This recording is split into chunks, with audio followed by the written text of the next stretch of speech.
Tuwing may medical emergency, una tayong tumatakbo sa mga ospital. Tiwala kasi tayo sa karanasan at husay ng mga doktor at mga tauhan ng ospital. Subalit, sa ating magkahiwalay na kwento ngayong gabi, tila naglawang tiwala ng dalawang pamilya sa sinapit ng kanilang mga anak sa kamay ng ilang doktor. At ang masaklap, hindi man lang daw sila hinarap ni Doc para ipaliwanag kung anong nangyari.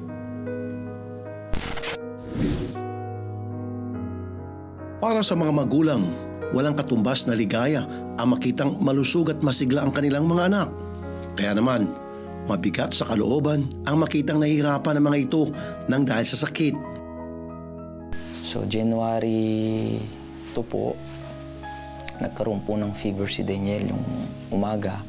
Nagsuka siya tapos nagkaroon ng lagnat. At pagka January 3, tinakbo po siya ng hospital para ipa-check up. Sabi ko po kung maaari, i-admit ang bata. Kaso po wala daw po silang available na room. So ang ginawa po nila is linab test po yung bata dahil wala nga po daw available na room na re-resetahan muna ng gamot. Kaso nakita ko po na hindi po gumaganda yung kondisyon ng bata. So pagka January 5 po, which is Sunday po yun, binalik ko po siya ng hospital. Wala pa rin daw pong available na room. Kaya ang ginawa po namin, tinakbo na namin si Daniel sa CLDH. Doon na po namin nalaman na dengue nga po yung ng anak namin. Pagkatapos ma-admit sa ospital si Daniel, nalaman na dengue pala ang kanyang sakit. Ano nga ba ang sumunod na nangyari at humantong ito sa kamatayan? Nung dumating na po yung pedyan na noon, nakita niya po yung pagsisigaw ng anak namin na gano'n na nga po. Ang sabi niya, dengue shock daw po yung behavior ng bata. Kaya kailangan daw pong i-ICU. Kailangan na po daw namin magsadya ng mga blood, yung plasma at saka platelet. Wala din daw po silang available na dugo dahil type AB po yung bata. Ano po yung asawa ko sa Facebook nakapag-post, marami naman pong mababait, mabubuting kalooban na tao na gustong tumulong kayo sa anak na. Kaso nung ilalagay na po yung mga plasma, meron daw po silang stock. Yung sa kanila daw po ang ilalagay. Nagtaka po kami, sabi niyo kanina sa amin, wala. Kaya kami hindi namin alam kung anong gagawin namin. Sabi nataranta kami, tapos meron naman pala kayo. Pagkakita ko po sa anak ko, abulhin niya na po talaga sa malalim, nakapikit na yung mata. Tapos nung tutubuhan na po yung anak ko, naisalpak nga nila yung tubo, hindi pa man po nila naikabit yung oxygen. Yung bata, tumigil po bigla yung puso niya, pagkatubo niya. Na pagkatapos dali ng anak sa ospital, ay hindi na nila ito naiuwi ng buhay. Sabi ko, hindi totoo ba? Hindi, sabi ko, hindi. Nung pagbukas ko po ng pinto ng ICU, mangungad po sa akin yung katawan ng anak ko. Wala nang buhay yung anak ko. Noong time po na yun, sabi ko, anak, bakit ka sumama sa kanya? Bakit ka sumama? Marami pong tanong sa isip ko. Ni wala pong lumapit sa aming doktor. Tila bangungot na pangyayari sa kanilang anak na si Daniel.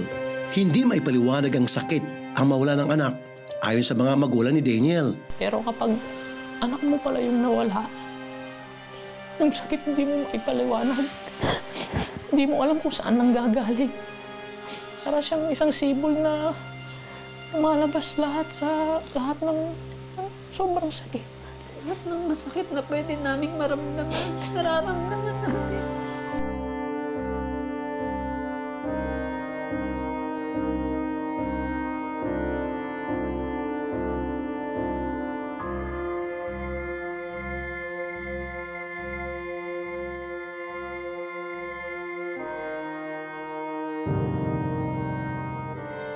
Nag-reach out po sila sa amin nung January 31 po. Tapos yun po, nagkaharap naman po kami na i-schedule po namin nung February 4. Nagpaliwanag po sila kasi doon po sa paliwanag nila, wala daw po talagang nangyaring mali sa pagbibigay nila ng kay Daniel. siyempre kami po, hindi po namin madepensa, no? Hindi po namin maano yung, kasi hindi naman nga po kami mga professional doctors. Wala po silang sinabi ng official time of death. Hindi po nila sinabi. Naging mahirap sa mag-asawa na tanggapin tila bangungot na pangyayari sa kanilang anak na si Daniel. Kaya naman, agad silang humingi ng tulong upang mabigyang katarungan ang nangyaring ito. Dengue is a common viral infection na merong course naman yan. May fever at saka merong rashes. And then isa sa mga side problems niya is that bumabagsak ang platelets. Ang hustisya para sa Daniel at may pag-asa pa kayang makamtan. Gusto po namin magkaroon ng justice ng anak namin. Kung meron po talagang Kung merong negligence na nangyari na kailangan managot, kailangan pong mapanagot. Yun lang po naman eh. Hindi naman po kami humihingi ng sobra pa doon. Ngayon kung talagang wala naman pong na nangyari sa anak namin na ganun po talaga na wala pong nangyaring kapabayaan o ano mapapatunayan. Siyempre, ano pa pong gagawin namin? Kailangan po namin tanggapin kahit masakit. Bukod kina Darwin at Liza, dalawa pang magulang ng isang bata ang labis din ng kalungkutan nang maputulan ng braso ang kanilang anak habang nasa ospital. Bakit humantong sa puntong naputol ang braso ng sanggol habang nasa ospital? Gaya ng una nating kaso kanina, sumisigaw rin ng katarungan ang mag-asawang sina Vincent at Kim. Ang kanilang isang buwang sanggol naputulan na kaagad ng braso. Bakit? At paano naman ito nangyari? Hindi maipaliwanag ang sakit ang mawala ng anak ayon sa mga magulang ni Daniel. Ano naman kayang naramdaman ng mga magulang ni Baby Kaiser nang maputulan ng braso ang isang buwan pa lamang nilang sanggol? Pinanganak ko po si Kaiser po 33 weeks noong July 17, 2023 po. Dahil nga po siya isang premature baby po, kailangan po siyang i-incubate po. May nangyari po na parang nawawalan po siya ng heartbeat. So, kinailangan po siyang i-revive po. 7 a.m. po yun. Kailangan po siyang palitan ng swero and then doon nga po sa hindi inaasahang pangyayari, meron pong parang backflow po na nangyari po sa kanya. Ang hindi inaasahang pangyayaring ito ang siya palang magiging sanhi upang ang braso ni Kaiser ay tuluyan ng putulin. August 17, 2023, eksaktong 1 month niya, pinutulan na po siya po ng right arm. Parang di rin po nila alam yung gagawin eh. Kasi binigyan nila ng hot compress yung bata, minasage nila yung kamay. Tapos kinabukasan, pinapahidan nila ng mga ointment na malamig para sa kamay. Tapos nilagyan nila ng oxygen. So doon pa lang po magtataka ka na talaga eh. Naku, ganyan lang po siya kaliit nun. Tapos puputulan po siya ng kamay. Kanan pa po yun.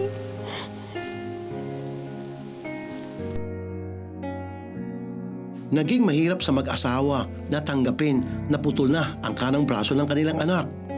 Kaya naman, agad silang humingi ng tulong upang mabigyang katarungan ang nangyaring ito sa walang kamuang-muang na sanggol. Nung nakalabas po kami ng ospital, yun po talaga yung ginawa na. Nag-file po talaga agad kami ng kaso. Tapos malaki po yung kumpiyansa namin yun kasi nahuhuli din po sa salita yung mga nurses. Kagaya po nung tinanong sila kung kapag ba may backflow na nangyayari, yan ba yung inaasikaso niya talaga? Hindi daw po. Mas inuuna nila kung ano talaga yung emergency. Umutang na po yung resolution kung ano yung nangyari dun sa na hindi nga po yun naging cause yung extravasation at infiltration po. Ang naging advice, pwede naman daw pong i-open po yung kaso sa pagkakaalam ko. Pero hindi na po kami nag-abala kasi una po sa lahat, iba rin po kasi yung epekto ng stress sa amin. Nag-focus na lang po muna kami kay Kaiser. Pero kung bibigyan po kami ng chance sana, ayun po, gugo po talaga kami na magreklamo po ulit. Sa kabila ng habang buhay na kapansanan ni Baby Kaiser at mga hirap na naranasan habang lumalaki, nagpapasalamat pa rin ang kanyang mga magulang na siya ay lumalaki ng masigla. nakikita naman namin, nagagawa niya ng paraan. Dede po siya gamit yung kaliwa kami, tapos aalalayan niya nung sa putol po niya. Yun po. Pati yung mga paghahawak niya ng may mga laruan po siyang bola, inaalalayan niya dito. Samantala, paano kung hininga na ang naputol sa iyong anak na pangarap mong palakihin pa sana? Ating balikan ang kwento ng mga magulang ng batang pumanaw na si Daniel. Sana nagkikita mo lang kami ngayon, anak. Ginagawa namin ito para sa kung sakaling yung pagkawala mo, may mga pagkakamali talaga. Gusto namin yung justisya para sa anak. Mahal na mahal ka namin din eh. Daniel, kung andito ka, anak. Nakikita mo si mami. Alam ko, niyayakap mo ko ngayon. Kagaya ng ginagawa mo nung nabubuhay ka pa. Hindi namin pababayaan yung kapatid mo kasi alam ko ayaw mo kumihirap ng kapatid mo. Mahal na mahal kita, Daniel. Ang hustisya para sa mga batang sina Daniel at Kaiser, may pag-asa pa kayang makamtan. Kumausap kami ng isang abogado upang alamin ang pwede nilang gawin ukol sa kanilang reklamo. Kung totoo na meron talagang kapabayaan na nag-cause ng kamatayan ng isang tao, aring isampa ay reckless imprudence resulting to homicide. A reckless disregard of what should have been done in that certain situation or circumstances. Kung malakas ang ebidensya na hindi nila nasunod ang standards na ito, ay maaari silang mawala ng lisensya o hindi kaya ay masuspinde ang kanilang practice. Ano man ang maging resulta sa kanilang magiging aksyon, hindi na may babalik pa ang buhay ni Daniel. Tanging ang mga inosenteng ngiti at mga masasayang alaala ang mababalik-balikan ng kanyang mga naiwan. Napakabait na bata. Si Daniel, napakabilbo, napakalambing. Kahit hindi ka kakilala, yayakapin ka niya. Hello niya, magmamano siya sa'yo. Nag-abot din ang aming team ng tulong pinansyal sa pamilya ni Daniel at Kaiser. Lubos taos puso po kami nagpapasalamat sa tulong niyo. Maraming salamat po. Sana po marami pa po kayong matulungan na kagaya namin na naghahanap ng ustisya o kasagutan. Maraming salamat po talaga. Maraming salamat po, Sir Rafi Tulfo po sa chance po na binigay niyo po sa amin at kay Kaiser. Pribado man o pampubliko, tungkulin ng mga ospital na bigyan ng wasto at maayos na pangangalaga ang kanilang mga pasyente. Dahil pag nagpabaya sa tungkulin, pwedeng magdulot ng habang buhay na kapansanan o di kaya kamatayan. Bagay na may katumbas na parusa ayon sa ating batas.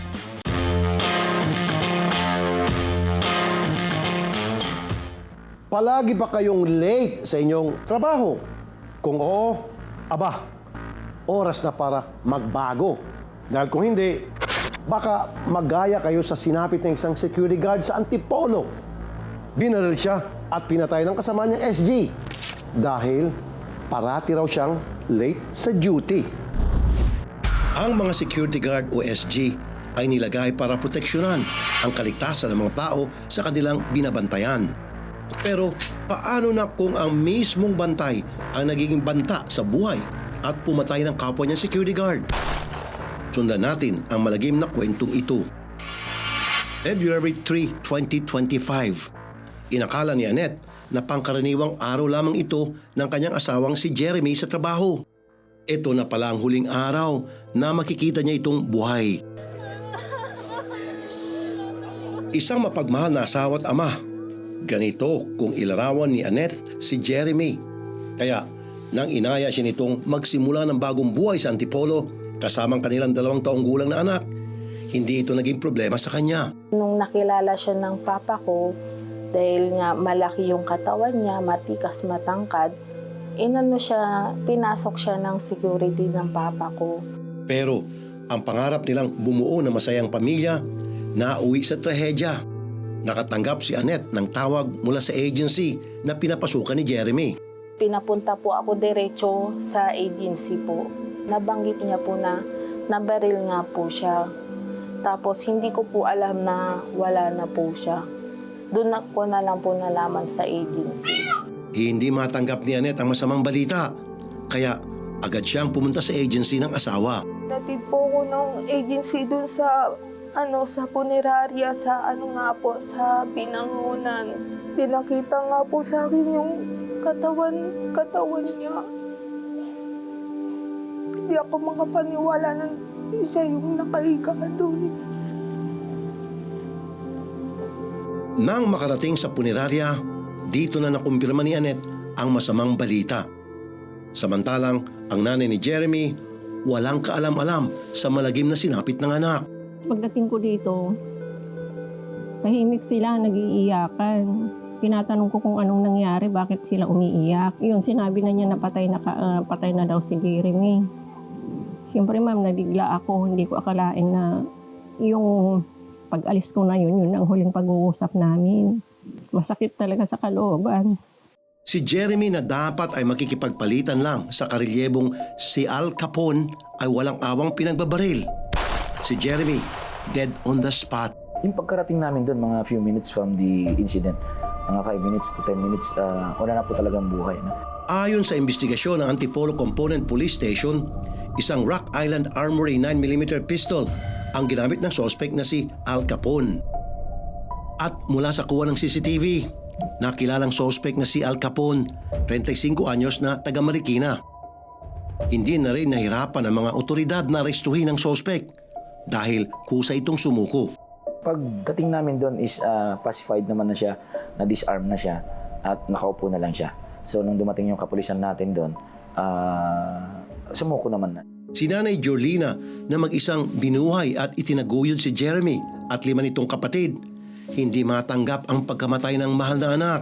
Ang inaasahan ko, silang ang maghahatid sa akin sa huling santungan ko. Kaso ako maghahatid sa kanya. Napakasakit talaga ba yung matang ko. Pero ano nga bang dahilan ng suspect para mauwi sa patayan ang dapat na magandang relasyon nila ni Jeremy? Sa pag-iimbestiga natin na lumalabas nga na nagiging regular na habit ng victim yung pagpasok ng late. Nag-pile up na yung dahilan, no? Yung grudge niya. So that morning ng February 3, na-late na naman ng 30 minutes yung victim kung saan nagkaroon muna sila ng alitan. Confrontational muna siya, verbal. Muna sila, nag-away muna hanggang siya humantong sa pagbubunot ng baril ng suspect at pinaulan na niya ng ilang putok yung kanyang kasamahang gwardiya. Ang pagiging late sa trabaho. Ito ang naging dahilan para pagbabarilin ng suspect ang kanyang karelyebo. The victim na late siya. Kasi dapat 7 o'clock ang palitan nila, 7:30 ng insidente. Ang tungkol sa issue ng late, aware naman daw sila Annette na nalilate si Jeremy. Ito raw ay dahil na rin sa hirap sa pagkukommute at malayo pang nilalakad. Nilalakad niya lang po kasi ito hanggang dun sa may baba. Tapos nag-aantay pa po ng kasama sa tricycle. Tapos yun sa tingin ko yung nagiging late niya. Pero depensa nila. Kahit nalilate sa duty si Jeremy, ganun din naman daw ang suspect. Nagkikwento po talaga siya sa akin na tungkol sa trabaho niya. Ubal, sa ganitong araw, straight ako kasi may lakad daw yung kapalitan ko. Sabi ko, bahala ka. Sabi ko ganun sa kanya kung ano talaga yung pinaka-schedule ng duty nila. Kaya akala ko po, nagkakasundo sila. At para makuha ang kanyang panig, pinuntahan ng aming team ang suspect. Ngunit tumanggi itong sagutin ang aming mga tanong. Gayunpaman, nakiusap siyang iparating namin sa naulila ni Jeremy ang pakiusap niyang ito. Alam ko pong masama yung nagawa ko pero humingi po ako ng tawad sa pamilya niya. Naisampa na nga po yung kaso sa akin. Doon ko na lang po haharapin sa korte po. Sa kasalukuyan, nakakulong si Capone sa Antipolo Police Station habang gumugulong ang kaso. Tututukan ang kwentong ito sa pagbabalik ng kapatid mo. Sa kasalukuyan, nakakulong si Al Capone sa Antipolo Police Station habang gumugulong ang kaso. Pero ano nga bang tunay na estado ng kaso at ito ba ay katanggap-tanggap para sa pamilya ni Jeremy.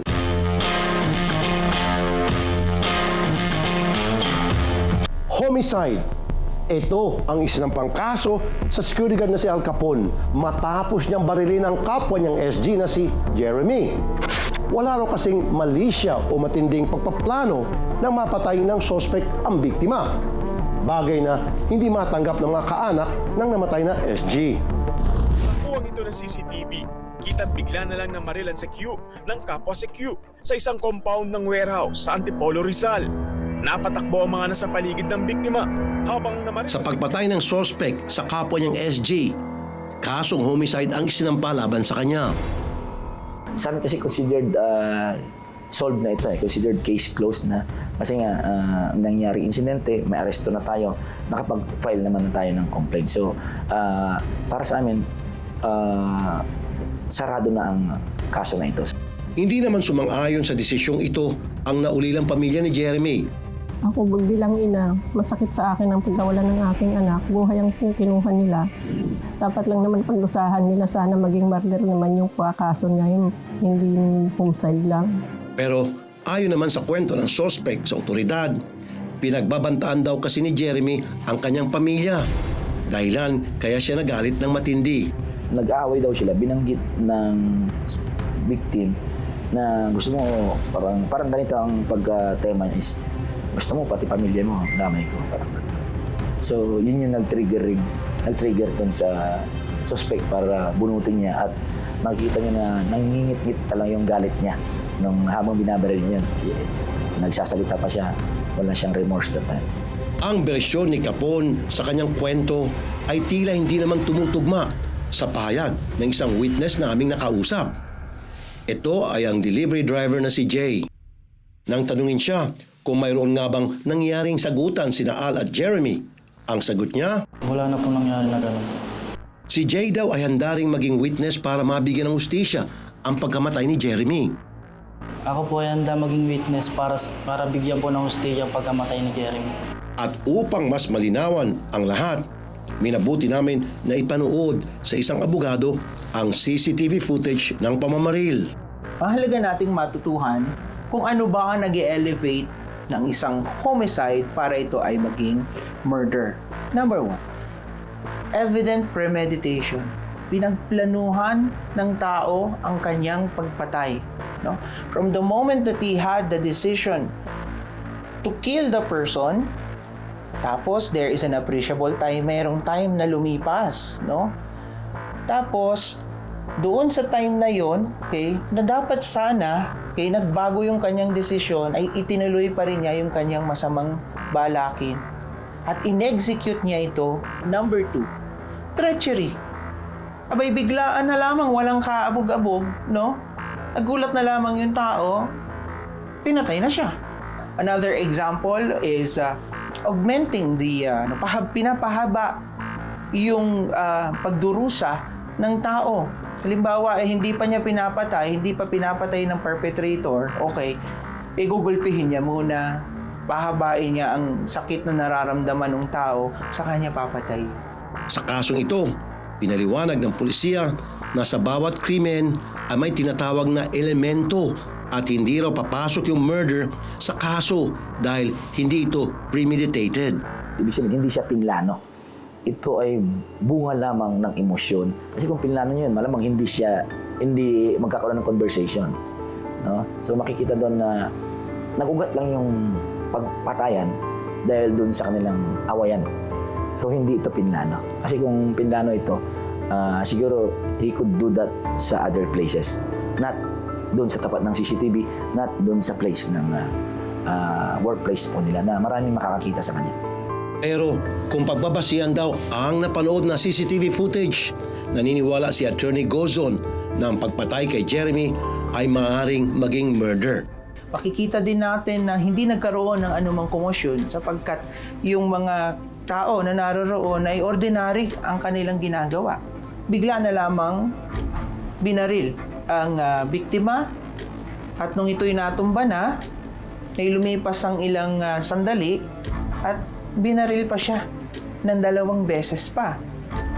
Kaya naman dead on the spot ang biktima. the acts, no, can be seen as to ensure, to afford, okay, the impunity, no? To ensure, okay, that the commission of the crime be done. Pasok siya doon sa tinatawag nating ensuring, no, to afford, okay, the crime that is intended to be done. Base lamang sa nakita natin na ebidensya, no? At sa mga nakalap na impormasyon, no? Ito ay papasok sa murder. Si Annette at Nanay Jorlina ay patuloy pa rin pinaglalaban ng hustisya para sa pinaslang na si Jeremy. Naniniwala ako talaga na ganun talaga, balak niya talagang patayin. Yung pinagbalakan talaga, pinagplanuhan niya yun. Masakit, ma'am. Kaya mapakasakit talaga. Hindi ko matanggap talaga na mangyayari din. Sobrang sakit po eh. Wala siyang kalaban-laban eh. Hustisya para sa kanya. Hindi kasi parang naman po kung homicide lang. Pero sana po tulungan niyo po kung maitaas na maging murder po yun. Kasi buhay po yung kinuha niya. May mga anak at pamilya din naman po siyang naiwan. Sana naisip niya na pamilya na lang ang isipin niya, huwag na yung isipin yung pamilya ng iba. Nito lamang February 16, 2025, tuluyan nang inihatid si Jeremy sa kanyang huling hantungan.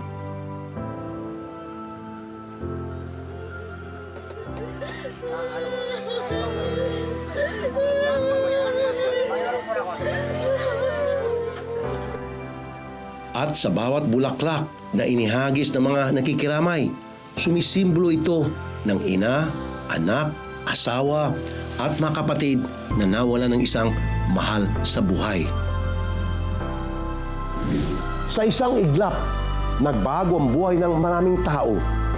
Isang pamilyang nawala ng sandalan, isang batang naulila, at isang taong nawala ng kalayaan dahil sa matinding galit na hindi napigilan. Sana ang malagim na kwentong ito ay magsilbing paalala sa atin lahat. Anumang desisyon at gawain na nagmula sa puot, siguradong masama ang maidudulot dahil kung ating isipin, hindi lang apektado ang sarili nating buhay, kundi maging ang ating mga mahal sa buhay. Hanggang sa susunod na linggo, ako po ang kapatid mo, Rafi Tulfo.